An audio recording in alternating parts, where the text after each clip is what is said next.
Jin itu kalau terminologi fikih itu beda dengan yang di terminologi tafsir. Yang di tafsir juga beda dengan yang di terminologi perdukunan. Itu ada disiplinnya sendiri-sendiri. Jadi begini, Sulaiman itu mempekerjakan jin yang bisa iman apa jin yang setan tidak bisa iman? Enggak, sing mbok ilingi, sing mbok ilingi. Jin yang setan apa jin sing Aladin sing kena mbok kongkon? Aladin. Kalau dalam disiplin ilmu tafsir itu ada istilah satu nama itu bisa nama menjadi identitas, bisa nama disebabkan oleh satu unsur yang melekat pada dia. Terus unsur ini yang melekat kepada dia menjadi namanya. Ini bedanya jauh. Misalnya begini, ini contoh paling gampang. Kolbun, hati ini sampean bahasa Arab apa? Kolbun, kolbun maknanya apa? Hati. Kolbun itu mergo molak-malik. Wong Arab nak darani barang diwolak-walik jenenge di kolbun. Napa? Di kolbun. Jadi misalnya HP tak wolak-walik jenenge di kolbu. Nah, berhubung hati molak-malik darani kolbu. Nah, nama-nama seperti ini riskan pada konteks tertentu. Misalnya begini, atine Rasulullah, atine para nabi, atine para wali kan gak pernah molak-malik, selalu konsisten dalam kebenaran. Karena nama itu hanya mengambil sekian sampel. Ya kayak hati-hatimu ini kan molak-malik. Nak pas dosa ya lali pangeran, nak pas nemu wangis ya kayak lali dosa kumat-kumatan. Nah, ini kan gak berlaku pada Rasulullah, pada para nabi, tapi ya tetap jenenge kolbun. Padahal tidak ngalami molak-malik. Keyakinannya ahli fikih itu kan ada manusia bisa iman kan, ada jin bisa iman. Nanti ada surat nopo jin. Ada setan, iso iman enggak setan? Enggak. Lalu setan ini kategorinya ikut jin apa manusia? Jin. Kekoro. Maksudnya misanane apa midhoane apa turunane wis ngono ae. Setan mbek jin hubungane iku turunan apa kanca apa misanan? Apa demenane orang mawon kok sembrono.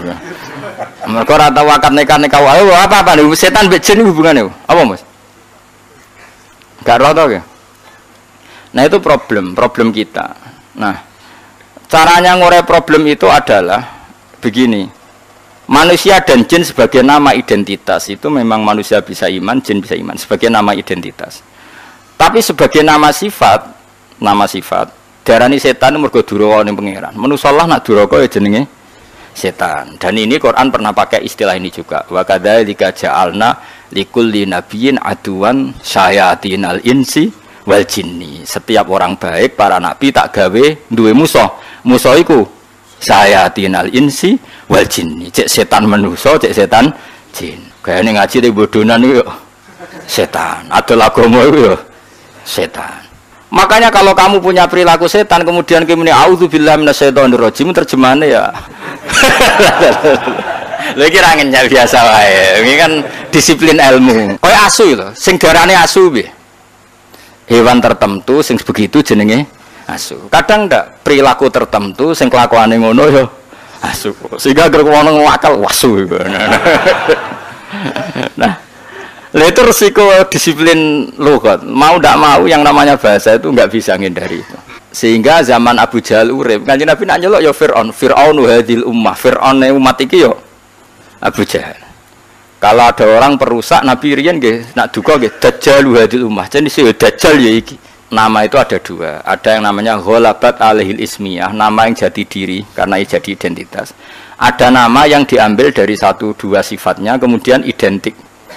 Lah ini yang riskan rubah-rubah, nggih, riskan rubah-rubah. Kayak ini loh. Jin dan setan itu habitat yang berbeda. Tapi kadang setan oleh Allah disebut jin, tapi bukan dengan makna identitas, tapi makna sifat, yaitu makna unsur. Jin itu sesuatu yang enggak kelihatan disebut apa? Jin. Makanya orang gila disebut majnun karena masturul akli, akalnya ketutupan. Orang yang dalam kandungan bahasa Arabnya janin karena enggak kelihatan. Kan materinya kan jim nun mudhoaf. Malam hari disebut apa? Jin. Lain disebut falamma janna alaihi lailu. Karena malam itu gelap disebut jin. Berarti ada berapa tadi? Manusia, jin sebagai ismiyah dan setan. Nah, setan itu apa? Setan itu maknanya apa?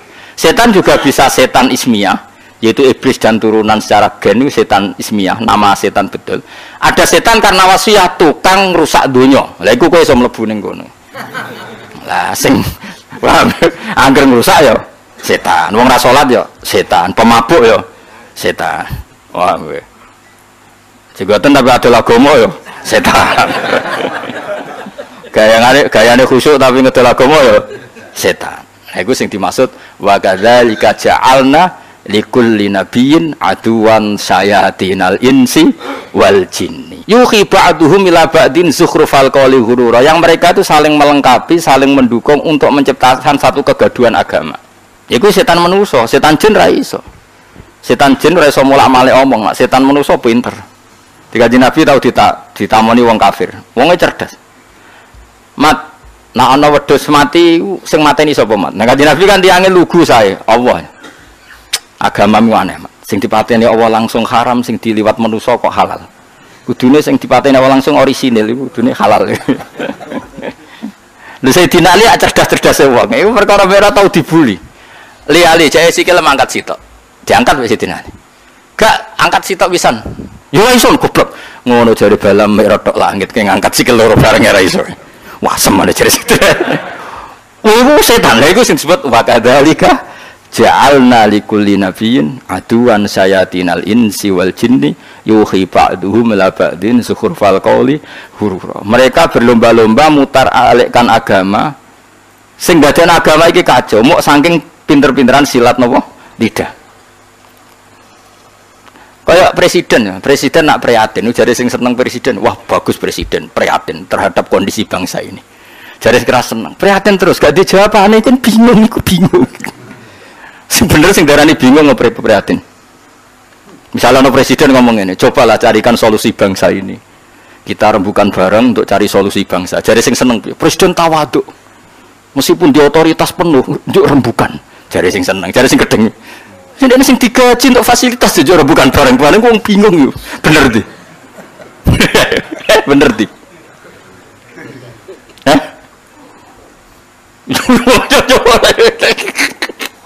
Lah repotnya omongan iso diolak.